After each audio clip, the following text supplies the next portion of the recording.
So next up, podcast listeners, we have not the dumbest bill in America. We have the smartest bill in America. And that's never happened before in Mark and the Millennials. The smartest bill in America, and it is defunding woke majors. What does that mean? Well, as you know, so many children go on from high school to college. And when they're in college, they're young adults, and they often choose woke majors that they think will make them accepted and acceptable to the progressive left. You know, you name the major. I'm sure you've heard of these majors before. Well, Senate Bill 86 is proposed by Senator Dennis Baxley, a Republican from Ocala, Florida. And Senator Baxley has put this bill in, and essentially the bill says that the scholarships that Florida provides to you to go to college, to a public university, those scholarships can only be used for majors that will lead directly to employment. Oh my gosh, it makes perfect sense, right? We're not going to give you a scholarship, in other words, for something that isn't going to lead to a sustainable job in your life. Why would we use public dollars to give you money to go to college so that you can study something that won't lead to a job? So, Florida Senate Bill 86, the bill itself confines Florida's Bright Future Scholarship Program and the Benacquisto Scholarship Program to only award full scholarships to those students engaging in studies from a specified list of majors. These listed majors only include those that would directly lead to employment.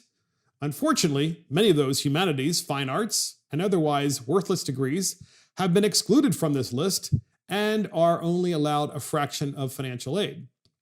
From the Daily Wire, this bill will impact those woke majors, including dance theory, gender studies, and family science, and sexuality studies, etc. In other words, if you try to get a degree in those areas that I just described, such as gender studies, dance theory, family science, and sexuality studies, you will not be able to get this scholarship to pay for your entire education because these are public monies, and the purpose of them is to give you help to get a higher education, which will lead to a career path.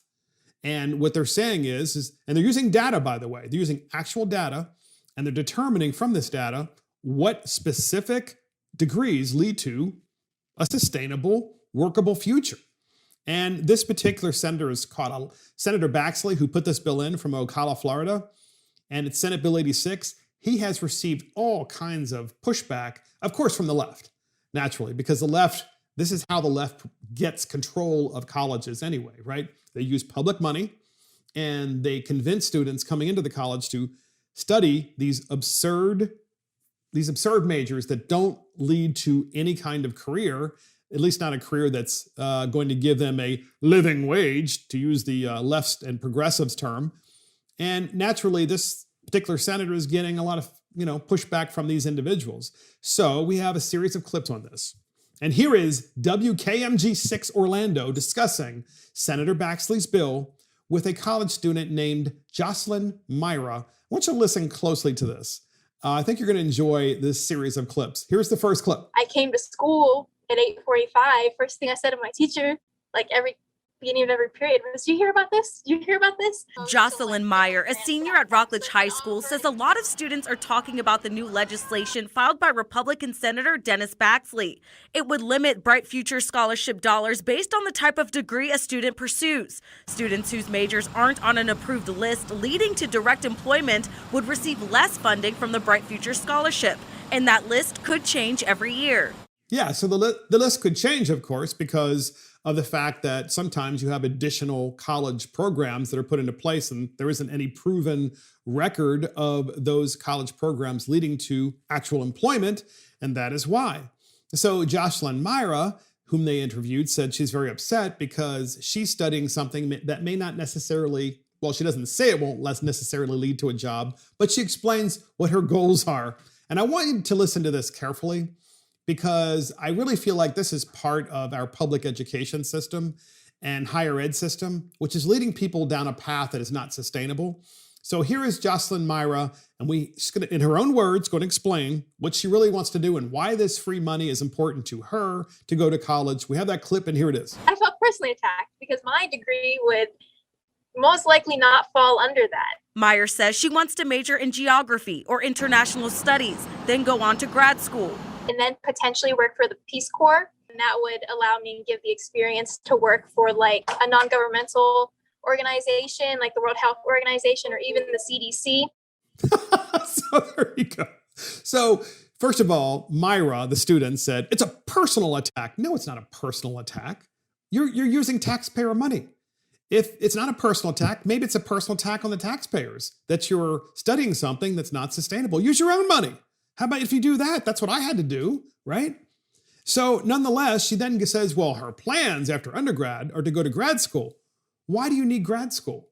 If you had an undergraduate degree that was really a pathway for an actual job, that would be sufficient. You wouldn't need a grad degree. You could take online courses to continue to freshen yourself up on new technologies that were required for your degree, which is what just about everybody does right now in America, whether they got a college degree or not. But she wants to go to grad school, then she wants to go to the Peace Corps. So look, there's nothing wrong if you want to go to the Peace Corps. That's fine. That's your choice. But neither of these things are actually going to lead to a job. Then she wants to go to a non-governmental organization. In other words, she wants to go to a nonprofit, or she wants to go to something that is funded by government. So here we are, ladies and gentlemen, funding through these scholarships, using taxpayer money to send people to college so that they can get degrees to then work for government-funded organizations. You wonder why government's getting bigger? So good for Dennis Baxley, this Republican from Ocala, Florida. He's the senator who put this bill in. It makes perfect sense. Makes perfect sense because I understand as a college student, this young lady, Jocelyn Myra, is very, bright-eyed and bushy-tailed, and she wants to go, save the world, and that's great. I actually respect that a great deal. But you also need to have skills in the real world that, that actually help people and actually earn money. And I'm just so tired of this nonsense. You keep seeing it's her right. It's her right. She's entitled to this money, and she's entitled to continue to grow government. She's entitled because, she's worked really hard. No, she hasn't. She hasn't worked hard yet. She hasn't been in the private sector. I'm sorry, the private sector is where you actually work hard. And I'm not saying that those people who work in government aren't necessary or aren't working hard. What drives me crazy, though, is that so many people in government can't draw the distinction between the private sector and the public sector, and they don't understand that it is the private sector that generates the revenue that makes the public sector possible. And that is what drives me crazy. So we have another clip, and this clip about this same bill is about Senator Baxley. Apparently, he gave a statement to WKMG6 of Orlando about his bill, because naturally the news media was trying to do a hit job on him. And then they also talked to a member of the Florida House of Representatives, Anna Escamani, who's a Democrat, about how she used this program to get where she is.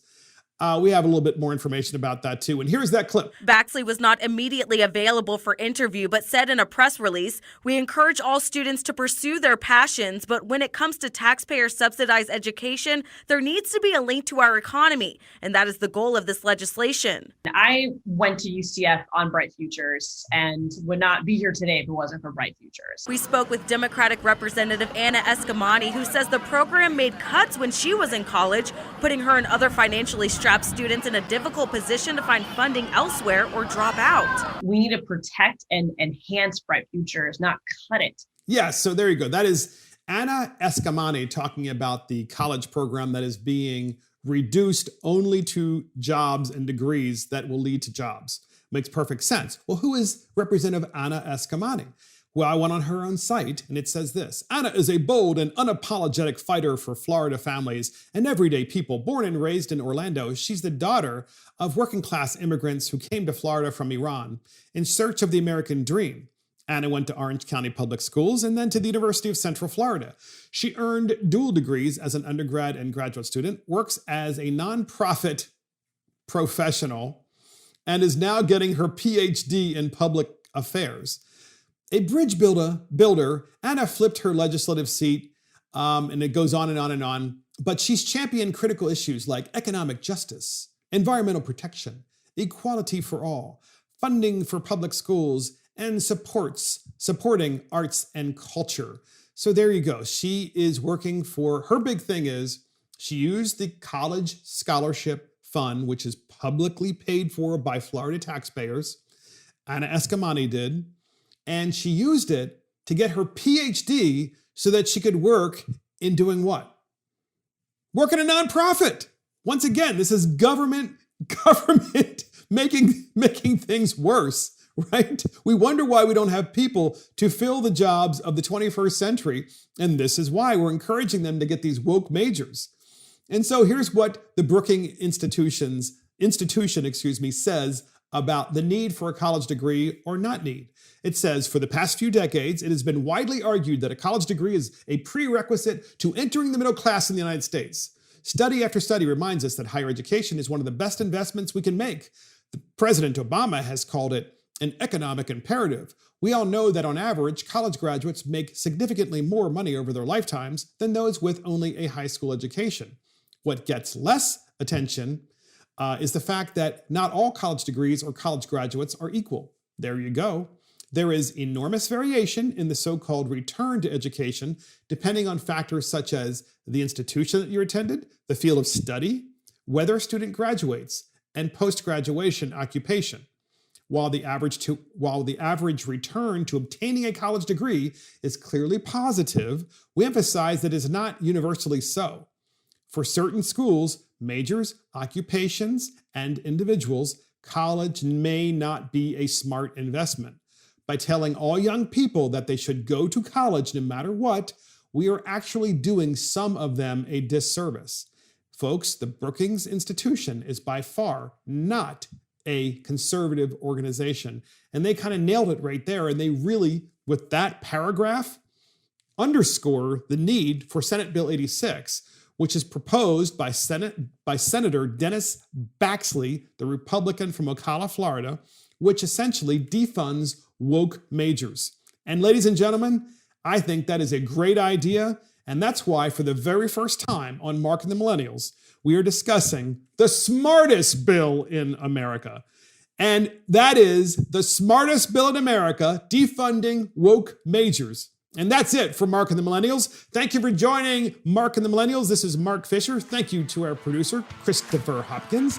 Check us out on iTunes, Spotify, YouTube, Facebook, Twitter, Parler, Rumble, and our website. See you next time.